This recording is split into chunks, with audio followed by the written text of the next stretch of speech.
I stayed at a motel at the edge of a salt marsh because it was cheap, isolated, and close to the maintenance contract I'd picked up for the week. And at the time that combination sounded like peace instead of a warning. I'm Marcus Webb, 28, and I make my living doing overnight equipment checks for private utilities, the kind of work that keeps you alone and moving, which suited me fine back then. I pulled off the two-lane highway just after 5:30 p.m., my truck tires crunching over crushed shell and gravel, the air instantly thick with that briny, rotten-sweet smell you only get near standing tidal water. The motel sat low and stretched out, a single story of weather-beaten concrete rooms connected by narrow wooden walkways, raised a few feet above the marsh grass, all of it surrounded by shallow pools of dark water that reflected the sky like broken mirrors. A flickering sign buzzed overhead, half the letters dead, reading Harbor View Motel, though there was no harbor in sight, just reeds, mud, and a distant line of water that disappeared into fog. I parked, killed the engine, and sat for a moment with my hands on the steering wheel, listening. No traffic noise, no birds, just wind pushing through the grass and something else beneath it. A soft, wet shifting sound that came and went with the breeze. I grabbed my bag, tugged my black hoodie tighter, and walked up to the office, steel-toe boots thudding hollow against the warped planks. Inside, the office smelled like old carpet and mildew. A man stood behind the counter, mid-40s maybe, tall and thin, hair cut short, eyes a little too alert. He watched me the entire time I approached, didn't look away even once. "Vacancy," he said before I could speak, like he already knew why I was there. I nodded, gave my name, and he slid a metal key across the counter attached to a heavy plastic tag stamped Room 6. No credit card machine, no paperwork beyond a single line in a notebook. "Cash only," he added, "and read the notice inside the room." I asked if there was Wi-Fi. He shook his head. "Signal doesn't behave right out here." That should have been my cue to leave. Instead, I thanked him and headed down the walkway toward my room, the boards flexing slightly under my weight. The marsh stretched out on both sides, tall grass brushing the railings, water glinting between the stalks. The sun was low now, staining everything orange and red, and fog was already starting to roll in from the far end, thin fingers of it sliding across the water. Room 6 was near the end of the row, with only one neighboring door to the left and nothing but marsh to the right. I unlocked it and stepped inside. The room was plain to the point of neglect. A single bed with a thin comforter, a small table, a chair bolted to the floor, and a window facing the marsh with blinds that didn't quite close all the way. The smell hit me immediately, damp and sour like wet wood left too long in the shade. On the bed was a folded sheet of paper.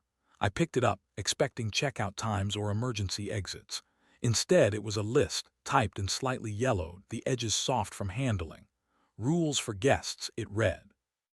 1. Do not walk the boardwalks between rooms after sunset unless absolutely necessary. 2. If you hear footsteps outside your door at night, do not open it. 3. Keep your curtains closed after dark. 4. Do not respond to voices coming from the marsh. 5. If you notice wet footprints on the walkway, remain inside your room until morning. I read it twice, then laughed quietly, the sound swallowed by the room. Some places leaned into atmosphere, especially out-of-the-way motels trying to feel memorable. I set the paper on the table, unpacked, and went back outside to grab food from my truck. By the time I returned, the sun was gone, and the fog had thickened into a low white blanket that hugged the marsh and crept under the walkways. The boards were damp now, slick beneath my boots. I noticed dark patches here and there, wet spots that hadn't been there before. Probably Tide spray, I told myself. Inside, I ate, showered, and tried to ignore the way sound behaved strangely, how every small movement seemed to echo just a little too long. Around 10:00 p.m., I shut off the light and lay back on the bed, staring at the ceiling. That was when I heard it for the first time. Footsteps. Slow, deliberate, moving along the walkway outside, the wood creaking under each step. They passed my window, paused, then continued on toward the neighboring room. I held my breath, listening. A door opened somewhere down the row, then closed again. Silence followed, heavy and expectant. I remembered the rules, especially the one about footsteps, and stayed where I was. Minutes passed. Then I heard them again, this time closer, stopping directly outside my door. The boards creaked once, twice, as if someone were shifting their weight standing there. I waited for a knock that never came. Instead, something brushed lightly against the door, a soft scraping sound, followed by the faintest splash like a wet hand pulling away. I didn't move until long after the footsteps resumed, fading into the fog toward the marsh. When I finally sat up, my heart was hammering, and I realized the room smelled stronger now, sharper, like stagnant water stirred up from the bottom. I stayed awake until well past midnight, listening to the marsh breathe and the walkways complain, already understanding that whatever walked out there at night didn't belong to any guest, and that the rules weren't there to scare people. They were there because someone had learned them the hard way. I didn't sleep much after that first night, and when I did, it was shallow and broken, the kind where every sound snaps you back awake, heart already racing. Morning came in a dull gray wash through the blinds, the marsh hidden behind a wall of fog so thick it felt like the world ended 10 feet from the window. I got up just after 6:00, pulled on my dark jeans and hoodie and unlocked the door cautiously. The air outside was cold and wet, the wooden walkway slick beneath my boots. That was when I saw them. Footprints. Not shoe prints, not anything human. Bare impressions, long and narrow, pressed into the damp boards, each one dark with marsh water. They started near my door and continued down the walkway toward the far end, where the boards disappeared into fog. I crouched to look closer but didn't touch them. The rules came back to me immediately. If you notice wet footprints on the walkway, remain inside your room until morning. Morning had come technically, but the sun was nowhere to be seen, and the footprints were still fresh enough that water pooled slowly back into them. I straightened up and noticed something else. They didn't come from the marsh. They came from between the rooms. I backed into my room and locked the door, suddenly very aware of how thin it was. I waited another hour before leaving, long enough for the fog to lift just enough to see the outline of the marsh grass again. When I finally stepped out, the footprints were gone, the boards clean except for the usual damp sheen. No drag marks, no smears like they'd never been there at all. I went to the office to ask about it. The same man was behind the counter, standing in the exact same spot as the night before. He looked up as I entered, his eyes flicking past me toward the walkways. "You sleep all right?" he asked. I hesitated, then decided to be careful. "Heard some footsteps last night," I said. "Someone walking between rooms." His expression didn't change, but his jaw tightened just slightly. "Wind carries sound out here," he said. "Boardwalks creak." I mentioned the footprints. He stared at me for a long second, then reached under the counter and pulled out a rag, wiping a spot that was already clean. "Tide comes in overnight," he said. "Water gets everywhere." It was a practiced answer, too smooth. I nodded, thanked him, and left. My job site was about 20 minutes inland, and being away from the marsh helped more than I expected. The whole day passed without incident, normal work, normal noise, enough to make last night feel unreal. I almost convinced myself it had been nothing by the time I drove back just before sunset. Almost. The fog was already rolling in again when I parked, thicker than before, swallowing the far end of the motel completely. The lights along the walkway buzzed to life one by one, casting weak yellow pools that barely cut through the mist. I noticed something new then. The gaps between the rooms, the narrow spaces under the walkways where the marsh water pooled, seemed darker than they should have been, shadows pooling where light ought to reach. I made it to my room quickly and locked the door behind me. The notice on the table caught my eye again. I reread the rules slowly, lingering on the wording. Do not walk the boardwalks between rooms after sunset unless absolutely necessary. Not don't leave your room, just don't walk between them. Like the danger wasn't outside but in the spaces connecting everything. I ate cold food from my cooler and kept the curtains closed. The marsh made its own sounds as night settled in, water shifting, grass whispering, something deeper moving beneath it all. Around 9:30, I heard a door open 2 rooms down, then footsteps heading away, slow and careful. They didn't come back. By 11:00, the motel felt empty, even though I knew at least one other room was occupied. That was when I heard the voice. It came from outside the window, low and calm, calling my name once like someone checking to see if I was awake. My blood went cold. The rules were clear about voices, and I didn't answer. I didn't even move. The voice came again, closer this time, no strain, no urgency, just patient. Then footsteps joined it, wet and heavy, moving along the walkway toward my door. They stopped right outside. Something dripped onto the board, slow and rhythmic. I stared at the door, every muscle locked, waiting for a knock that didn't come. Instead, whatever stood out there shifted its weight, the boards groaning softly, and I realized it was standing too close, right up against the doorframe like it was listening. Then it moved on, footsteps receding, slipping between the rooms instead of following the walkway. I stayed awake until dawn, counting breaths, listening to the marsh and the spaces beneath the floorboards, knowing with absolute certainty that whatever walked there at night knew which room was mine. By the third morning, I stopped thinking of the motel as a place people stayed and started thinking of it as something arranged, like the rooms were set pieces and the walkways were lines someone expected you to follow.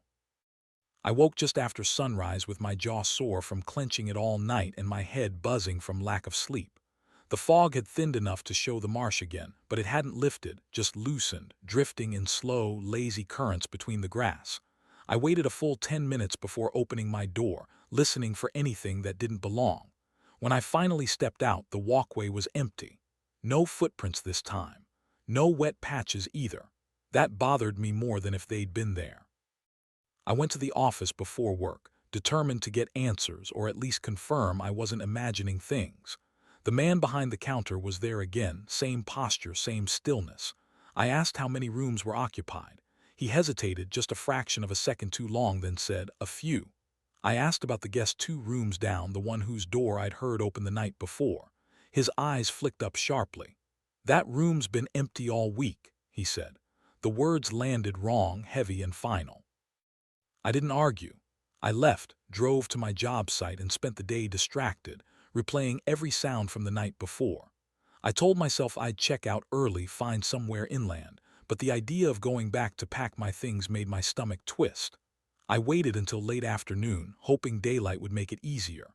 When I returned, the tide was low, exposing more of the marsh floor, dark mud streaked with shallow channels of water. That was when I noticed the path. A narrow, pressed-down trail in the grass, starting deep in the marsh and leading straight toward the motel, disappearing beneath the walkway near the empty room. It wasn't fresh-cut, just flattened like something heavy passed through regularly. I stood there longer than I should have, staring at it, until the wind shifted and carried that sour, stagnant smell straight into my face. I went inside and locked the door. That evening, I found another paper under my door, slid halfway inside like someone hadn't wanted to open it fully. It wasn't a new rules sheet, just a single sentence typed on motel letterhead. "If you need to leave after dark, use the office door, not the walkways." That was it. No explanation. I sat on the bed and laughed once, sharp and humorless. Leave after dark. As if that was an option. I ate quickly, packed my bag, and decided I'd be gone first thing in the morning, job be damned. Around 8:00, the fog thickened again, faster than the previous nights, swallowing the marsh until the world outside the window was nothing but shifting gray. The lights along the walkway buzzed, flickered, then steadied. I turned off the room light and lay back on the bed, listening. The footsteps started earlier this time, just after 9:00. Not one set, but several, overlapping slightly, moving out of sync. They didn't follow the walkway in a straight line. They wandered, stopped, doubled back like whatever was out there was searching. I pulled the blanket up to my chest, every nerve screaming to stay still. A shape passed in front of the window, just a darker smear against the fog, low to the ground but wrong somehow, too long. I squeezed my eyes shut. A voice followed, not calling my name this time, just breathing, slow and wet, right outside the glass. Then came the sound I hadn't heard yet, something squeezing between the rooms, wood groaning, water sloshing softly, the sound of a body forcing itself through a space too small for it. The footsteps stopped outside my door. The handle rattled once, gently, testing. I remembered the rule about not opening it, about voices and footsteps, and stayed frozen. The handle rattled again, harder. A wet scrape followed, low on the door like fingers dragging across it. Then very slowly the sound moved away, slipping back into the gap between rooms. I didn't sleep at all after that. When dawn finally came, pale and weak, I opened the door and found the walkway soaked. Water pooled in the grooves between boards and something else mixed in with it, darker and thicker, smeared in irregular lines that led away from my room and vanished beneath the empty one down the row. I didn't go to the office. I didn't finish packing. I threw my bag in the truck and drove, tires spraying water as I pulled out, not slowing until the marsh was far behind me. In the rearview mirror, the fog swallowed the motel whole, like it had never been there. I told myself I was done with that place. But even as the road carried me away, I couldn't shake the feeling that whatever walked between those rooms didn't stop just because I left, and that it knew the sound of my footsteps well enough to find them again. I didn't make it far before the road reminded me that leaving a place doesn't mean it lets you go. About 12 miles inland, the marsh giving way to scrub and then trees, my truck coughed once and lost power like someone had reached in and pinched the fuel line shut. I coasted onto the shoulder, hazards blinking uselessly in the early morning gray. The engine wouldn't turn over again. No signal on my phone, not even a flicker. I sat there gripping the steering wheel, breathing hard, listening to the ticking metal cool, and told myself this was coincidence, that machines fail all the time. I popped the hood anyway, even though I knew enough to know I couldn't fix whatever this was on the side of the road. That was when I heard the marsh again. Not water, not wind, but that same wet shifting sound, closer than it should have been. I looked around and realized the ground on either side of the road dipped lower than the pavement, shallow ditches filled with dark, stagnant water choked with reeds. A salt marsh fingered its way farther inland than the map suggested. Footsteps sounded behind me, slow and deliberate on asphalt. I turned. A man stood a short distance down the road, facing me. I hadn't heard a vehicle approach. He was tall, thin, wearing work clothes darkened with damp, his boots leaving wet prints on dry pavement. He raised a hand slightly, not a wave, more like a warning. "You weren't supposed to leave that way," he said. His voice was calm, practiced, like someone correcting a small mistake. I asked who he was, already knowing the answer wouldn't matter. "Caretaker," he said, "for the property." I told him my truck had died and I was calling for help. He glanced at my phone, then at the marsh water creeping close to the road. "Signal doesn't behave right out here," he said, the same words from the office, spoken the same way. He offered to tow me back. Back was the only direction he mentioned. I stepped away from him toward the road and shook my head. His expression didn't change. "It walks more freely when people break pattern," he said. "Between rooms, between places, you staying made it easier." I asked what it was. He didn't answer. Instead, something moved in the ditch beside the road, reeds parting slowly, water rippling in a way that didn't match the breeze. The caretaker took a step back, giving it space, and that told me everything I needed to know. I ran. I vaulted the guardrail on the opposite side and plunged into the brush, branches tearing at my hoodie, boots sinking into mud. I heard him shout once, not my name, just a sharp sound of frustration, then footsteps behind me that weren't his, heavier, wetter, dragging. The ground sloped down toward another stretch of marsh, wider and deeper, fog already crawling across it even though the sun was higher now. I didn't stop. I hit open ground and saw a maintenance road cutting across the marsh on a narrow strip of gravel. I sprinted for it, lungs burning, heart slamming against my ribs. Something surged behind me, water exploding upward, a shape pulling itself out of the ditch with a sound like suction breaking loose. I didn't look back.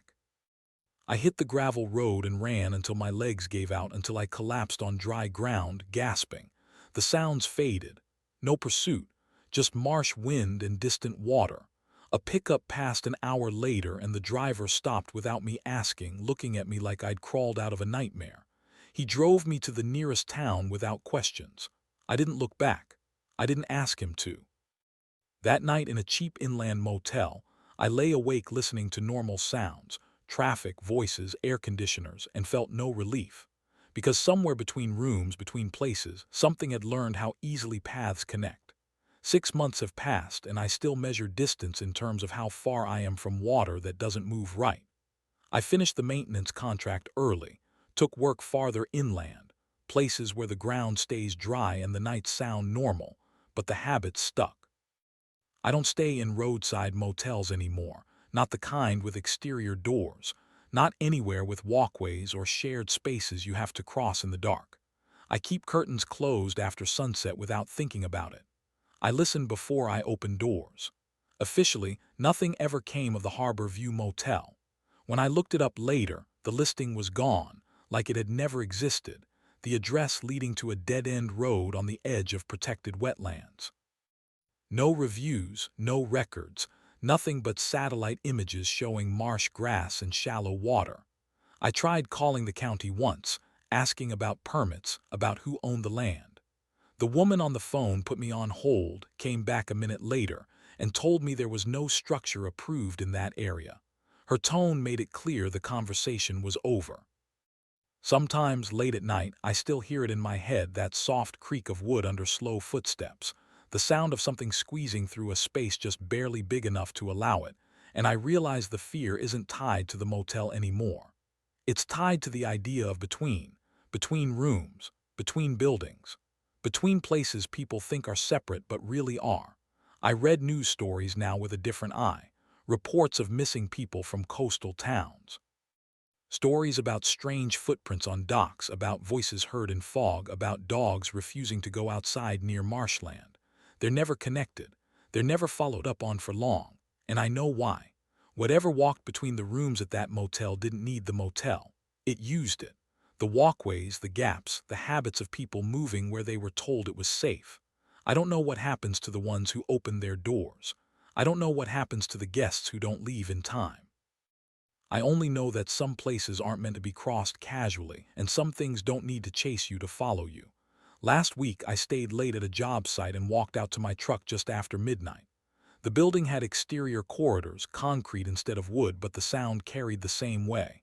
I heard footsteps behind me, slow, measured. I stopped. They stopped. I waited a full minute before turning around. Nothing there. Just darkness between buildings, the kind people don't pay attention to.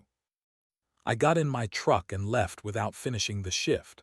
I don't wait for confirmation anymore. Because once you learn how something moves between rooms, you don't need to see it again to know it's still walking.